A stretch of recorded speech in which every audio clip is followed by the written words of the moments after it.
మైదాన ప్రాంత గిరిజన సదస్సుకి ఇవాళ అధ్యక్షత వహిస్తున్నటువంటి అన్న పేరం సత్యం గారికి, ఇవాళ ఈ కార్యక్రమానికి మరి వారి యొక్క ఆహ్వానాన్ని అందుకొని విచ్చేసినటువంటి పెద్దలు, మరి మాజీ డీజీపీ పూర్ణచంద్రరావు సార్ గారు, అదేవిధంగా మాజీ ఎస్టీ కమిషన్ చైర్మన్, ఇప్పుడు ఎమ్మెల్సీగా మాజీ ఎమ్మెల్యేగా గిరిజనులందరికీ కూడా ఒక స్ఫూర్తి గల నాయకుడిగా, మరి మా అందరికీ స్ఫూర్తి గల నాయకుడు అన్న మరి కుంభారవి బాబు గారికి, మరి అదేవిధంగా బిఎస్పీ పార్టీ మరి పెద్దలు పరంజ్యోతి గారు, వేదిక మీద నాతో పాటు హాజరైనటువంటి వివిధ గిరిజన ప్రజా సంఘాల నాయకులకి, ముఖ్యంగా ఈ కార్యక్రమానికి ఇంత గొప్పగా విజయవంతం కావడానికి అశేషంగా హాజరైనటువంటి నా గిరిజన జాతి బిడ్డలందరికీ కూడా ఈ సభ తరఫున, నిర్వాహకుల తరఫున అందరికీ కూడా శిరస్సు ఉంటే నమస్కరిస్తూ మరి ఈ కార్యక్రమంలో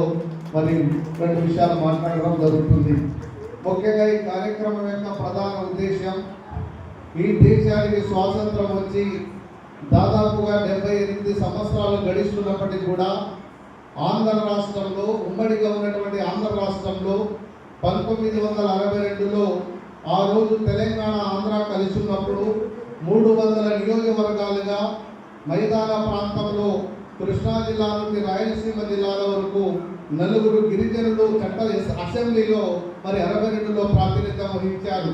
కదిరి నియోజకవర్గం నుంచి ఒక నాయక్ గారు, అదేవిధంగా నెల్లూరు జిల్లాలో కావలి నుంచి ఒక యానాది సోదరుడు, అదేవిధంగా మాచర్ల నియోజకవర్గం నుంచి ఒక గిరిజనుడు, అదేవిధంగా ఎన్టీఆర్ జిల్లాలో జగ్గైపేట నుంచి 1962లో 4 గిరిజనులు అసెంబ్లీలో మన తరఫున ప్రాతినిధ్యం వహించినటువంటి సందర్భాన్ని మనం చూసాం.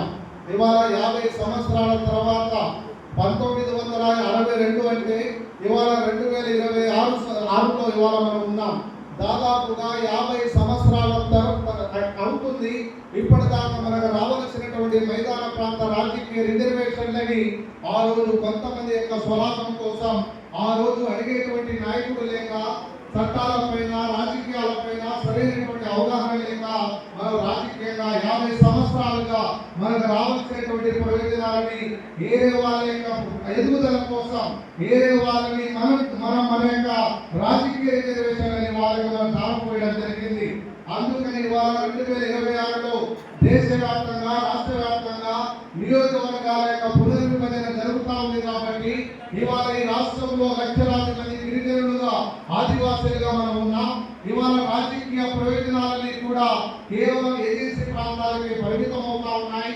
బడ్జెట్ లో కేటాయించేటువంటి నిధులు కానీ, సంక్షేమం కానీ, అభివృద్ధి కానీ ఈ రాష్ట్రంలో ఎవరికైనా జరుగుతూ ఉంది అంటే అది ఒక ఏజెన్సీ ప్రాంత గిరిజనుడికే తప్ప మైదాన ప్రాంత గిరిజనుడికి ఏమాత్రం సామాజికంగా, ఆర్థికంగా, రాజకీయంగా ఎక్కడ విద్యా ఉద్యోగాల్లో కూడా సామాజిక న్యాయం అనేది ఎక్కడ మనకు అందకుండా పోతా ఉంది. కాబట్టి ఏ సమస్యకైనా పరిష్కారం కావాలంటే చట్టసభలో మన వాడు ఉండాలి. మన నిధులు కానీ, మన సంక్షేమాన్ని కానీ అడగాలి. దాన్ని తీసుకొని మన ప్రయోజనాల కోసం, మన ప్రజల కోసం వెచ్చించాలి, దాన్ని ఖర్చు పెట్టాలి.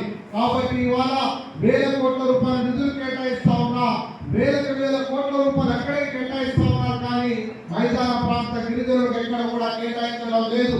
గిరిజన ప్రాంతాలలో మౌలిక సౌకర్యాలు లేక, గిరిజన గూడాలలో లేకపోతే ఎరుకుల కాలనీలో, చెంచు పెట్టలలో సరైనటువంటి సౌకర్యాలు లేక, ఈ రోజు కూడా ప్రజలు తాగడానికి నీళ్లు లేక, రోడ్లు లేక, కరెంటు లేక, ఇల్లు లేక, గుడి లేక, బడి లేక మన ప్రజలు ఇప్పటికి కూడా దేహీయాన్ని అడుగుకున్నటువంటి పరిస్థితి వాళ్ళ ఉంది.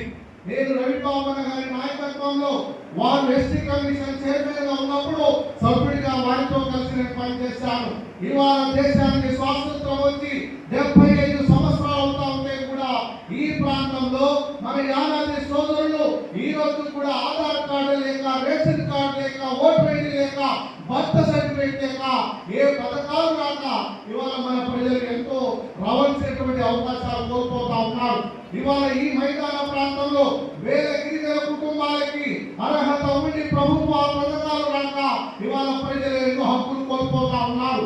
ఈ పాలకులు ఇవాళ చెప్తా ఉన్నారు, మేము పుట్టిందే మీకోసం, మేము ఉన్నదే మీకోసం, మీరు లేకపోతే మాకు బతుకు లేదు, ఉనికి లేదని చెప్పేటువంటి అన్ని రాజకీయ పార్టీలకి, అన్ని ప్రభుత్వాలకి ఈ వేదికగా ఒక హెచ్చరిక చేస్తా ఉన్నాం. ఇవాళ ఒక గిరిజనుడికి ఇవాళ